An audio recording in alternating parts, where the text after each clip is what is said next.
Blouse தைக்கும் பொழுது நமக்கு பர்ஃபெக்டான லுக் தரதே இந்த 3 டாட் தான். இந்த 3 டாட்டை நம்ம எப்படி வைக்கிறதுன்னு சொல்லிட்டு பார்க்கலாம். எந்த மாதிரி வச்சு அந்த கப் வந்து சைஸாக கரெக்டாக உட்காருன்றதை பார்க்கலாம்.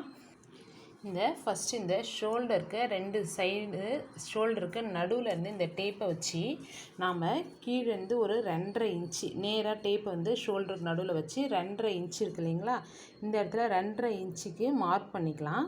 2.5 இன்ச்சு மார்க் பண்ணிவிட்டு இந்த 1 இன்ச்சு வந்து இந்த சைட்லேருந்து 1 இன்ச்சு மார்க் பண்ணுறோம். இந்த சைடில் 1 இன்ச்சு நம்ம மார்க் பண்ணிவிட்டு இந்த நடு டாட்டை நாம் இந்த டாட் 2 இந்த மாதிரி வச்சு இந்த மாதிரி லைட்டாக மடித்த மாதிரி இந்த இடத்துல கிராஸ் கொண்டு வந்து 2 தையல் போட்டுக்கலாம். இந்த மாதிரி 2 தையல் போட்டுட்டு இந்த பாருங்க, அடுத்ததான் இந்த சைடு இருக்கிறத 2ஆக மடிச்சுக்கலாம். மடித்து இந்த இடத்துல ஒரு டாட் போட்டுக்கலாம். அடுத்ததான் இந்த கீழ்